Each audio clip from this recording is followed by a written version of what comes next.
Hello बच्चों, कैसे हैं आप लोग सब।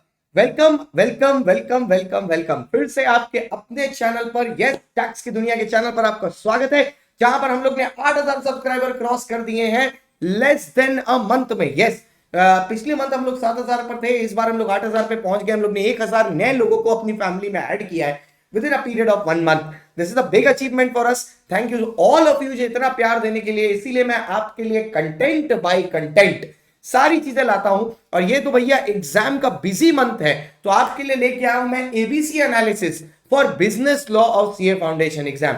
What is an ABC analysis, पहले थोड़ा सा इसके बारे में बताते हैं। पहले वीडियो में आगे बढ़ने से पहले चैनल को सब्सक्राइब कर लीजिए, आपने अगर अभी तक नहीं किया। बेल आइकॉन क्लिक कर लीजिए और वीडियो को पहले लाइक कर दो और दोस्तों के साथ शेयर कर दो, क्योंकि नॉलेज होने वाली है अपरंपार। अब बताते हैं what is ABC analysis. Basically आपका जो लॉ का पेपर होता है, जो 60 मार्क्स का होता है, ऐसे तो 72 का आता है, आपको 60 अटेम्प्ट करना होता है। तो ए बी सी का मतलब होता है कि आप इंपॉर्टेंट टॉपिक्स जो हैं वेटेज वाइज उसको 3 कैटेगरी में डिवाइड करते हैं, A B and C. A being most important category जिसमें सबसे ज्यादा नंबर आते हैं, बी बीइंग उससे थोड़ा कम, and C being the least important. तो आपको एबीसी एनालिसिस का मतलब ये नहीं होता कि सिर्फ ए पढ़ेंगे और बी और सी छोड़ के जाएंगे, नहीं। एबीसी एनालिसिस का मतलब होता है पहले आप ए करेंगे विच इज मोस्ट इंपॉर्टेंट, उसके बाद आप बी करेंगे लिटिल लेस इंपॉर्टेंट, और सी लास्ट में। जो आपका रिवीजन प्लान होना चाहिए सेल्फ स्टडी का, वो इस हिसाब से होना चाहिए। तो बिना ज्यादा टाइम बर्बाद किए, ज्यादा टाइम वेस्ट किए, सीधे एबीसी एनालिसिस पे चलते हैं, क्योंकि एग्जाम टाइम है, वीडियो को शॉर्ट और क्रिस्प रखना है। देखो सर, शुरू करते हैं। अगर मैं आपके सामने इसको खोलूं एबीसी एनालिसिस को, तो आप देखोगे मैंने ए कैटेगरी में कॉन्ट्रैक्ट के यूनिट नंबर 2, 3 और 4 रखे हैं। ये यूनिट नंबर 2, 3 और 4 से 16 नंबर पेपर में पूछे जाते हैं, 16 मार्क्स। आपको पता है कॉन्ट्रैक्ट आता है 22 नंबर के लिए, 16 नंबर इस यूनिट से आते हैं। सिमिलरली पार्टनरशिप के यूनिट नंबर 2 से 8 नंबर पूछे जाते हैं पेपर में, इसलिए मैंने इसको डाला है पार्ट ए में। अब आप बोलोगे सर यूनिट वाइज पढ़ेंगे तो कंफ्यूज नहीं हो जाएंगे? नहीं होंगे, क्योंकि आपने हर यूनिट कम से कम 6 से 7 बार पढ़ रखी होगी ऑलरेडी। अगर आप हमारे बच्चे हैं तो आपने हमारे साथ रिवीजन भी कर रखा होगा। आज ही रात में हमारी 11 बजे क्लास है इंपॉर्टेंट क्वेश्चंस की, जिसमें हम लोग इसी तरह काम करते हैं एबीसी के साथ। हमारी पूरी केस स्टडी की भी सीरीज है, इन सब का लिंक मैं इसके डिस्क्रिप्शन में डाल दूंगा। केस स्टडी की पूरी प्लेलिस्ट, क्या बोलते हैं आपकी, केस स्टडी की पूरी प्लेलिस्ट आपके लिए डाल दूंगा। उसके बाद वन शॉट की पूरी प्लेलिस्ट डाल दूंगा, ठीक है, और इंपॉर्टेंट क्वेश्चंस की भी पूरी प्लेलिस्ट डाल दूंगा। सब कुछ आपको यहीं पर मिल जाएगा, तो टेंशन लेने की कोई जरूरत नहीं है। तो सबसे पहले आप कॉन्ट्रैक्ट करेंगे यूनिट नंबर 2, 3 एंड 4, फिर Indian partnership act unit number 2। जब आपकी ये ए कैटेगरी का रिवीजन खत्म हो जाएगा, ठीक है, फिर आप बी कैटेगरी में चलेंगे, जहां पर आप सेल ऑफ गुड्स एक्ट का यूनिट नंबर 2 और 4 करेंगे।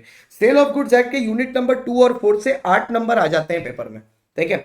फिर आप आएंगे कंपनी एक्ट के। कंपनी एक्ट के जब आप अल्ट्रा विरेस, सबसे पहले इंडोर मैनेजमेंट करेंगे, तो अल्ट्रा विरेस और इंडोर मैनेजमेंट में से एक केस स्टडी आपका 4 नंबर का गारंटीड है, 1 का बी, जो इसी से आता है। और क्लासेस ऑफ कंपनी में 6 का सी जो क्वेश्चन होता है, जो 3 नंबर का होता है, वो भी यहीं से आता है। तो आप लगभग समझ लीजिए 7 नंबर आप कंपनी एक्ट के यहां से उठा रहे हैं, ठीक है। तो यहां पर 7 हो गया, 7, 8, 15 यहां पर हो गया, और ऊपर में आपका हो गया 24, तो यहां पे 24, यहां पर 15। उसके बाद आप नीचे जाएंगे, जहां पर एलएलपी करेंगे आप सबसे पहले 5 नंबर का, ठीक है। उसके बाद यूनिट कॉन्ट्रैक्ट का 1, 5 और 6 करेंगे, जिससे कॉन्ट्रैक्ट के 8 नंबर आते हैं। फिर सोगा का 1 और 3 और पार्टनरशिप का 1 और 3, इसको मिला के आप 10 नंबर पकड़ लीजिए। तो 10, 8, 18, 18 और 5, ठीक है, 18, 5 आपका 23, 23 के आसपास आएगा। अब आप बोलोगे सर आपने सी वाली कैटेगरी को बी में क्यों नहीं रखा, उसमें तो नंबर ज्यादा है। उसका रीजन ये है क्योंकि उसमें कंटेंट भी बहुत ज्यादा है, और एरियाज जहां से कंटेंट आता है वो बहुत ही कम है, और फालतू की चीजें ज्यादा है उसमें, ठीक है। जैसे एलएलपी जैसा चैप्टर आपका टोटल में 25 पेज का है, और उसमें से आता सिर्फ 5 नंबर का एक क्वेश्चन है। सो उसको बाद में करके पहले जो कम वॉल्यूम में ज्यादा इंपॉर्टेंट चीजें पहले उसको खत्म कर लीजिए। So this is your ABC analysis for CA foundation June 2023 exams. All the best for your exams, let's kill it together. और भैया नीचे कमेंट में एकदम फाड़ देना है अगर आप और कुछ भी चाहते हो इस चैनल पर मेरे साथ, या कोई भी आपकी रिक्वेस्ट है। वीडियो अच्छा लगा तो भी कमेंट, नहीं अच्छा लगा तो भी कमेंट, वीडियो में और क्या चाहिए वो भी कमेंट करोगे तभी मुझे पता चलेगा, और मैं हर कमेंट का रिप्लाई करता हूं, ये तो आपको पता ही है। Thank you so much for watching guys. I hope आपको वीडियो पसंद आई हो। लाइक करें, शेयर करें, सब्सक्राइब करें, अपना प्यार बरसाते रहे।